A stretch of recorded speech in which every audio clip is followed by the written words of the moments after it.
Esto es DW Noticias desde Berlín. Israel recibe 2 cuerpos más que Hamás entregó a la Cruz Roja, asegurando que se trata de rehenes israelíes, luego de que el ejército de Israel acusara a la milicia islamista de entregar un cadáver que no correspondía a ninguno de los secuestrados. El avance de las obligaciones estipuladas en el acuerdo de cese el fuego se ve obstaculizado. Estos son nuestros titulares. Reportes sugieren que Israel está preparando la reapertura del cruce de Rafah, donde cientos de camiones esperan para entregar alimentos, combustible e insumos médicos a la Franja de Gaza. Israel se había negado a abrir el paso tras acusar a Hamás de no entregar todos los rehenes. Además, Donald Trump afirma que Estados Unidos está listo para realizar ataques por tierra contra carteles de narcotráfico venezolanos.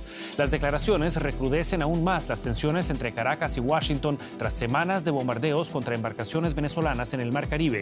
Tendremos detalles desde Washington. Y Perú juramenta a su nuevo gobierno.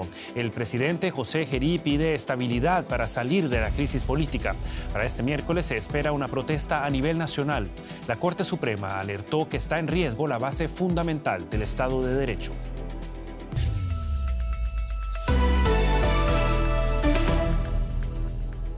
Los saluda Javier Arguedas. Gracias por informarse con nosotros.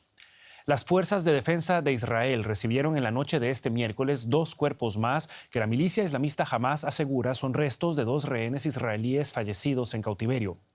La entrega ocurre en medio de acusaciones de Israel, cuyo ejército afirma que uno de los cuerpos entregados tras el acuerdo de cese el fuego no correspondía a ninguno de los secuestrados. La organización Hamás, considerada terrorista por varios países, asegura que ya hizo entrega de todos los cadáveres que pudo encontrar. La controversia en torno al cumplimiento de los términos del acuerdo de cese el fuego llevó a Israel a postergar la reapertura del paso fronterizo de Rafah, donde cientos de camiones esperan con ayuda humanitaria urgentemente requerida en la Franja de Gaza. Los gazatíes, entre tanto, regresan a sus casas, en su mayoría dañadas o destruidas, y a un futuro lleno de interrogantes. La alegría por el alto el fuego del lunes duró poco en las calles de Gaza. Sus más de 2 millones de habitantes siguen necesitando lo más básico para sobrevivir. No hay trabajo, ni comida, ni agua, ni casas. Y ahora llega el invierno. Por Dios, le juro que no tenemos ni mantas. No tengo nada, absolutamente nada. La situación es mala, absolutamente trágica. Volvimos a nuestras casas en el barrio de Al-Tufa y no hay casas, no hay refugio, no hay nada. Se han reportado subidas de precios en algunos productos y crece el temor de que la ayuda que ha entrado en los últimos 2 días no dure mucho.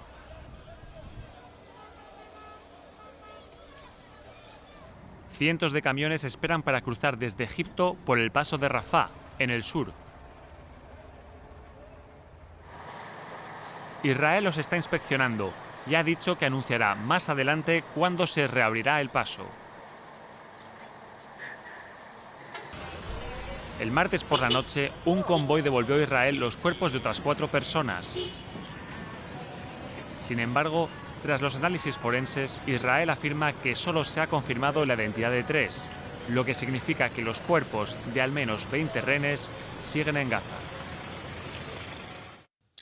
Marcos Pekel es analista de la Universidad del Rosario y director de la Confederación de Comunidades Judías de Colombia. Nos acompaña a esta hora desde Bogotá para profundizar en el análisis de esta situación. Señor Pekel, gracias por estar con nosotros y bienvenido a DW.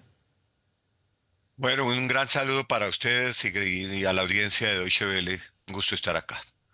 Señor Pekel, la ONU estima que son 70.000 millones de dólares los que se requieren para la reconstrucción de Gaza. ¿De dónde, a su criterio, debería provenir ese dinero? Bueno, primero que todo, si se logra llegar a la fase de reconstrucción, y eso es una gran pregunta, después de que Hamas se desarme y deje de gobernar Gaza, me da la impresión que el dinero no va a ser el mayor problema. Obviamente tendría que venir quizá de los países del Golfo, para los cuales ese dinero no tendría mayor dificultad en caso de que ellos vean que la inversión va a ser bien invertida, valga la redundancia, y que la reconstrucción de Gaza va a ser de una vez por todas y no una reconstrucción para que volvamos otra vez a este conflicto. Y para eso, Hamas tiene que desarmarse y dejar de gobernar Gaza. ¿Vería usted a Israel contribuyendo a algún monto en esa reconstrucción? Yo pensaría que depende de lo que ocurra de aquí hasta allá. Ustedes hablaban de la segunda fase, las dificultades de llegar a la segunda fase, que es la reconstrucción de Gaza, y seguramente Israel tendría un rol ahí junto con los países de la región, dependiendo pues de lo que se acuerde. Mucho de lo que está en el plan de 20 puntos de Trump cada uno requiere una negociación separada. Por lo tanto, ojalá todo eso se dé y ojalá también Israel contribuya para que Gaza finalmente le dé esperanza a la población palestina y paz completa a Israel. La situación humanitaria en Gaza es catastrófica, así lo han descrito ya múltiples organizaciones internacionales. ¿Hay tiempo para esclarecer el futuro liderazgo político de Gaza antes de atender las necesidades de esa población? Es una necesidad y es una obligación. Si no se logra que jamás se desarme y jamás se entregue el poder, nada va a avanzar en Gaza. Eso está claro, no solo en el plan de Trump, sino en la realidad hoy en día.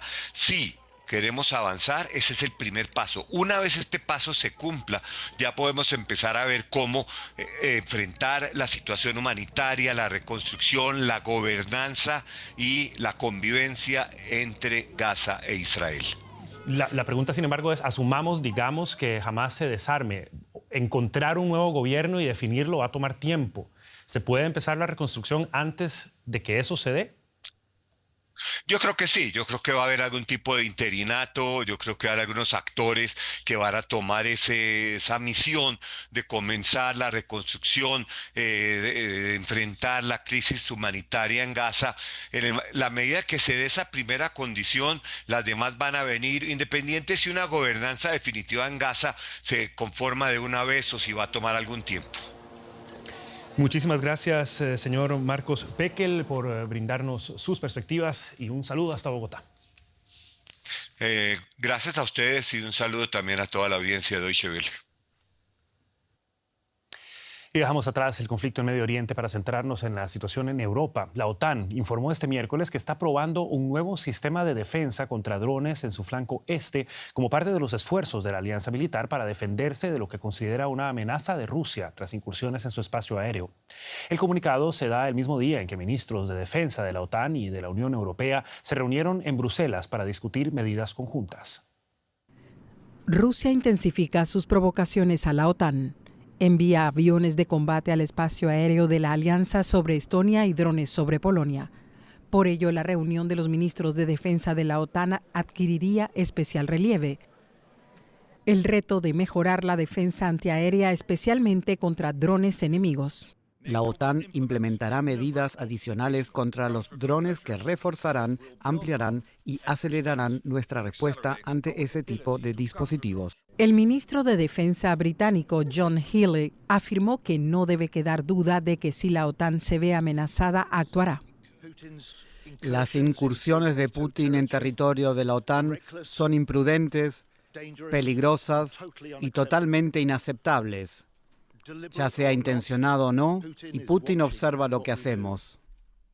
Para proteger el flanco este de la OTAN, Alemania también aumenta su compromiso. Contribuiremos con vuelos de vigilancia para proteger el flanco oriental. Nuestro jefe de las Fuerzas Aéreas me dijo que se siente orgulloso en afirmar que el mayor compromiso de un Estado europeo de la OTAN para proteger el espacio aéreo aliado proviene de nuestras Fuerzas Aéreas.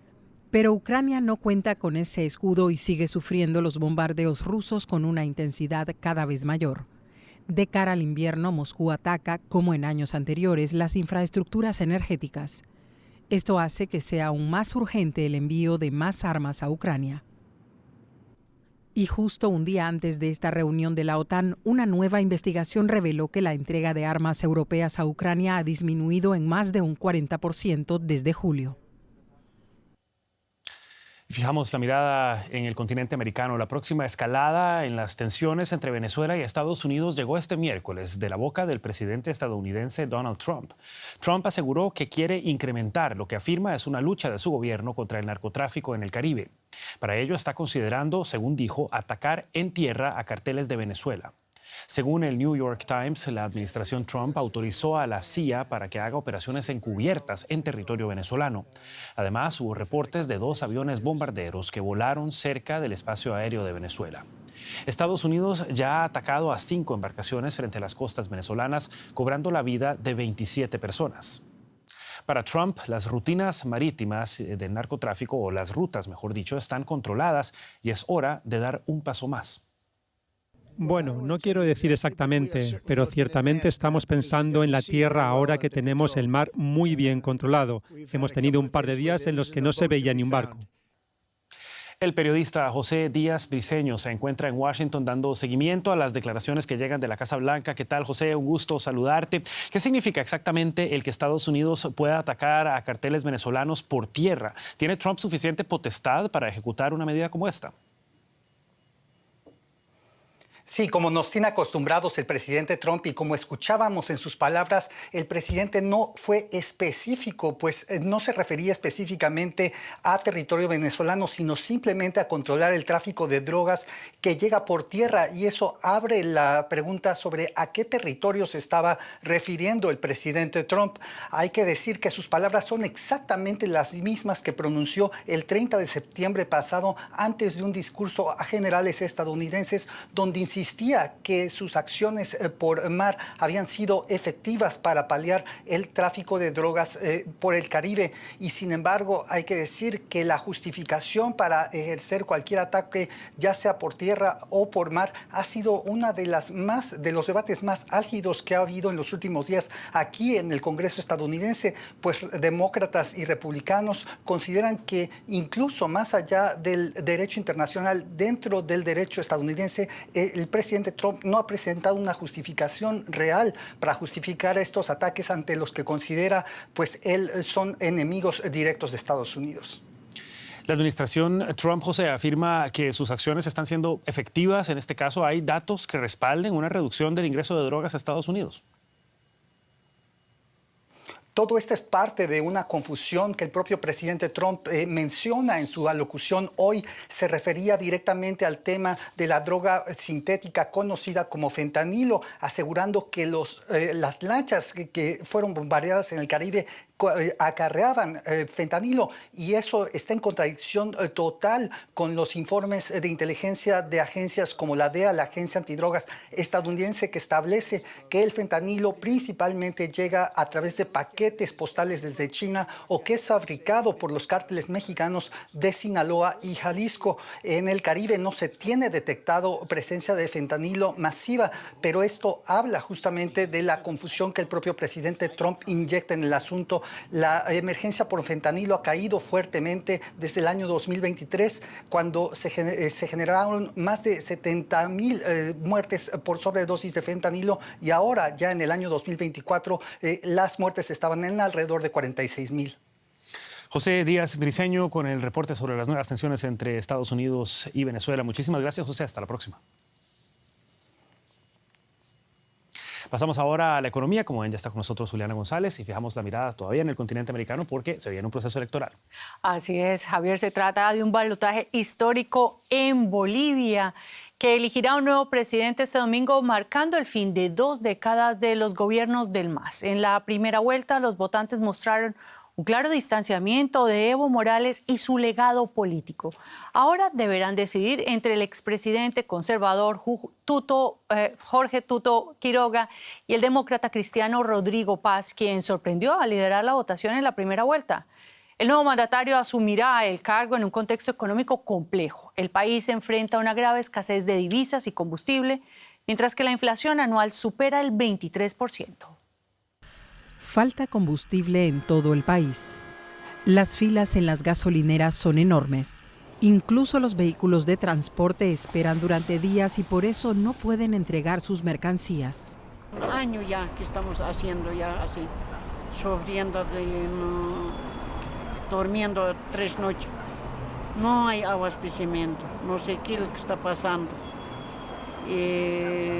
Yo con este gobierno nuevo mejorará, no sabemos. La situación perjudica a las empresas que tienen que pagar sus conductores, pero no ganan nada. Si lo comparamos con un cuerpo humano, la situación en la que nos encontramos ahorita es en terapia intensiva. Realmente es agravada como consecuencia de la falta de combustible. Y esta falta de combustible no se da como consecuencia, valga la redundancia, no de días, no de semanas, no de meses. Esto es reiterativo y crónico de años. Lamentablemente esta situación empieza a empeorar y a desmedrarse aún más en este último tiempo. No solo falta combustible, también escasean los alimentos que suben de precio rápidamente. Y al Estado le faltan divisas.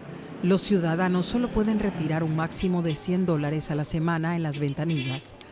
Para pagar la deuda externa, el gobierno debe recurrir a sus reservas de oro. Los bolivianos esperan que un nuevo gobierno logre controlar estos problemas. El desafío ahorita es primordial, ¿no? Lo económico y el alimento, que cada día va subiendo. No tenemos combustible. Entonces, para mí, el nuevo gobierno tiene que, bueno, a pedido de todos los bolivianos, creo que nos saque de esta crisis, porque estamos viviendo una crisis, pero muy fuerte. La esperanza que creo en Tuto, porque ha dicho que va a cambiar el país, ¿no? Que va a cambiar, va a llegar el dólar, van a bajar las cosas, va a tener combustible la ciudad otra vez. Esa es mi esperanza, que cambie. Ya 20 años hemos estado sufriendo. El nuevo gobierno debe asumir una enorme deuda y una alta inflación que actualmente es del 23%. El país ha perdido miles de millones de dólares debido a la caída de las exportaciones de gas natural y necesita urgentemente ingresos y divisas. Bolivia vivirá su primer balotaje presidencial con una crisis económica como telón de fondo. Y nosotros invitamos al economista Andrés Guzmán Escovari, quien nos acompaña desde La Paz, para hablar de los desafíos económicos que le esperan al ganador. Muchas gracias por aceptar nuestra invitación. Cuéntenos cuál es la principal urgencia económica que debe afrontar el próximo presidente y qué respuesta plantea tanto Quiroga como Paz a la misma. Muy buenas tardes, gracias por la entrevista. La principal urgencia económica es sin duda la falta de divisas. No hay dólares y se requieren los dólares para pagar los combustibles que están subsidiados. Esa es definitivamente la principal urgencia porque afecta a la estabilidad cambiaria, genera inflación y merma nuestras reservas internacionales. Para enfrentar esto, el candidato Quiroga propone traer 12.000 millones de dólares de los organismos internacionales como el FMI, el FLAR y otros organismos. Mientras que Rodrigo Paz propone usar los créditos ya comprometidos, que no han sido aprobados todavía por la ley legislativa, que son alrededor de 3.500 millones de dólares, pero en este caso pareciera no alcanzar o no ser suficiente porque solo en combustible Bolivia debe pagar 4.000 millones al año. Y además de eso que estos fondos, estos créditos no son de libre disponibilidad. Entonces podemos ver que hay ciertas diferencias y eso nos hace también dirigir el voto hacia uno y otro lado. Señor Guzmán, a propósito del tema de los subsidios al combustible, dicen los expertos que este podría cerrar el déficit fiscal, pero a la luz de lo que sucede en Ecuador, ¿es una salida a la crisis o puede, por el contrario, romper el tejido social? El déficit fiscal es de alrededor del 11%, mientras que el subsidio a los hidrocarburos supone un 6%, es decir, que no alcanza para cortar totalmente el déficit fiscal. Y efectivamente levantar el subsidio puede traer problemas sociales, como está ocurriendo en Ecuador, efectivamente, y como también sucedió en Bolivia en 2010, el mismo gobierno del MAS también intentó levantar o eliminar el subsidio a los hidrocarburos y grandes protestas. Eso es así, es cierto y puede ocurrir, pero me parece que la población boliviana está muy enterada de lo que está pasando, entiende de que tienen que haber ajustes fuertes, espero que sea así, y va a asumir un poco el costo de lo que es estos años que vienen, que van a ser sin duda muy duros. Entonces, por ese lado, va a haber quizás un periodo de gracia para que el gobierno haga ciertos cambios, pero si no hay un rápido, digamos en unos 6 meses o un año, ahí sí se van a venir grandes protestas. Señor Andrés Guzmán Escobar, y muchas gracias por esta entrevista y estaremos siguiendo este tema muy de cerca después de las elecciones. Claro que sí, muchas gracias. Bueno, y dejamos la actualidad boliviana para meternos en otra que también arde, que es la de Perú. Efectivamente, Juliana, donde también ha habido un cambio de gobierno, mientras el de Bolivia todavía está por verse. En Perú, el nuevo gobierno fue juramentado en medio de una profunda crisis política y de seguridad. El país vive este miércoles una jornada de movilización nacional. La primera protesta general a la que tiene que enfrentarse José Gerí, el nuevo presidente del país. Recién llegado al cargo, tiene el gran desafío de reducir la criminalidad y el descontento social, parte de las razones que acabaron con la expresidenta, mejor dicho, Dina Boluarte. La Corte Suprema de Perú advierte que está en riesgo la base fundamental del Estado constitucional. Tan solo un día después de asumir la presidencia de Perú, José Gerí presenció una requisa en la prisión de máxima seguridad Ancón 1, una visita organizada, captada por las cámaras y cargada de simbolismo hacia un país golpeado por una ola de violencia. El mal que nos aqueja en este momento es la inseguridad ciudadana. El principal enemigo está afuera, en las calles. Era el mensaje de su primer discurso como presidente del Perú, el 7º en 8 años. Este joven abogado de 38 años, nacido en un barrio de clase media de la capital, ha hecho de la lucha contra la criminalidad una de sus máximas. José Gerí Oré dejaba el viernes el cargo de presidente del Congreso para asumir la presidencia en un momento muy convulso para el Perú. En los días previos a su juramento, la famosa banda musical Agua Marina fue atacada durante un concierto, la nota que colmó el vaso y que aceleró los movimientos para la destitución de Dina Boluarte. La expresidenta dejaba varios escándalos a sus espaldas y una alta desaprobación pública. Perú ha sido uno de los escenarios de las protestas del movimiento juvenil Generación Z. Pero ¿logrará Gerí Oré unir de nuevo a los peruanos y calmar el descontento social con la clase política?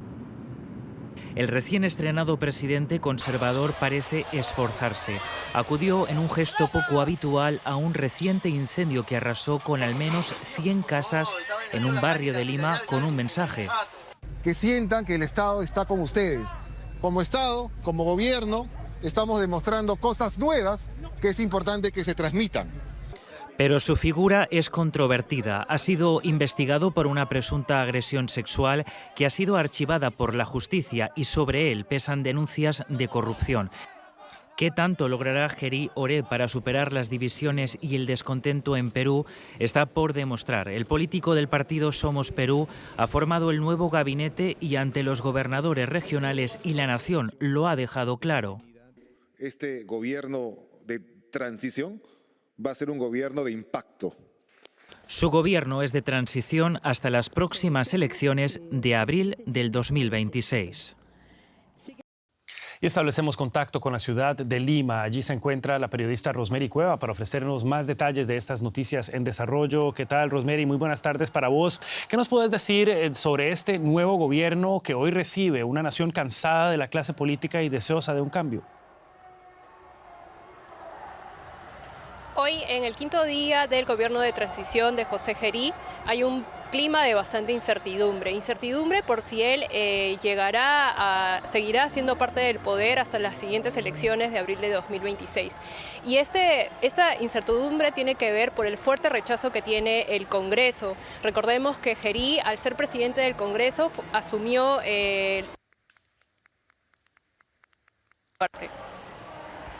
el fuerte rechazo que tiene el Congreso tiene que ver con que tiene estas acusaciones de que durante los últimos años ha formado parte de un cogobierno pacto con la saliente expresidenta Dina Boluarte y que ha llevado a que la democracia del Perú se debilite.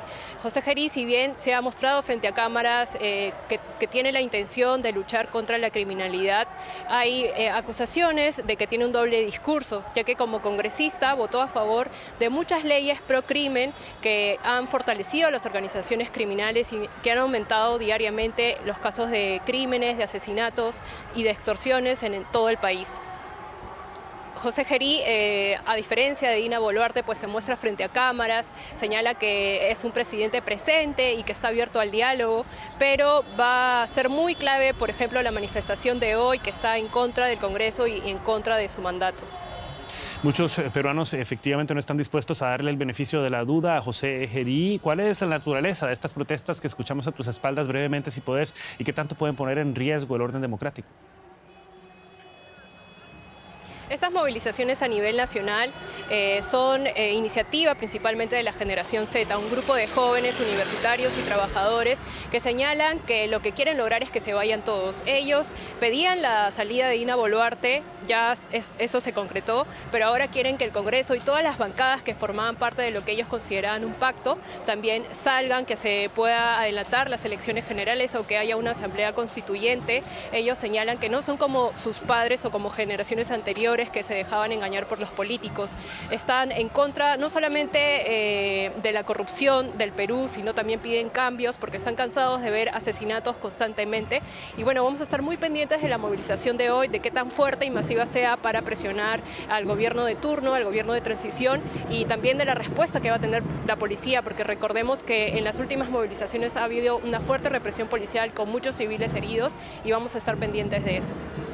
Posibles tiempos de cambio en Perú. Era el reporte de Rosemary Cueva desde la ciudad de Lima. Rosemary, muchísimas gracias por tu reporte. Hasta la próxima. En Kenia, la población está de luto por la muerte del ex primer ministro Raila Odinga. Odinga falleció a los 80 años de edad tras sufrir un ataque al corazón durante una visita a la India. Miles de personas se han congregado en la capital Nairobi, cerca de la casa familiar de Odinga. Sus seguidores lo llamaban cariñosamente Baba, un nombre reservado para una figura paterna querida. Odinga se presentó 5 veces a las elecciones presidenciales, pero nunca llegó a ser presidente. Podría decirse que fue el rostro de la oposición keniana durante más de 3 décadas. El presidente William Ruto declaró 7 días de luto nacional y calificó a Odinga como el padre de la democracia keniana. Y antes de irnos, hacemos un repaso de otras noticias que estamos siguiendo para ustedes a esta hora. El presidente de Siria, Ahmed al-Shara, se reunió en Moscú con su homólogo ruso Vladimir Putin. Al-Shara le comunicó a Putin que respetará los acuerdos previos, incluido el que afecta a las bases rusas en Siria, pero que desea redefinir las relaciones entre ambos países. En la reunión, al-Shara planteó, al parecer, la extradición del exdictador Bashar al-Assad, quien huyó a Moscú tras ser derrocado. Y un nuevo informe de la Organización Meteorológica Mundial revela que los niveles de dióxido de carbono en la atmósfera alcanzaron un nuevo récord en 2024. Según el organismo científico, ello implica que el planeta seguirá experimentando un aumento de las temperaturas a largo plazo. La organización pide a los responsables políticos para reducir las emisiones globales. Y con esto despedimos la presente edición de DW Noticias, no sin antes recordarles que pueden mantenerse al tanto de la actualidad en dw.com y seguirnos en nuestras redes sociales buscando DW Español. Soy Javier Arguedas, junto al equipo aquí en Berlín. Hasta la próxima. Que la pasen bien.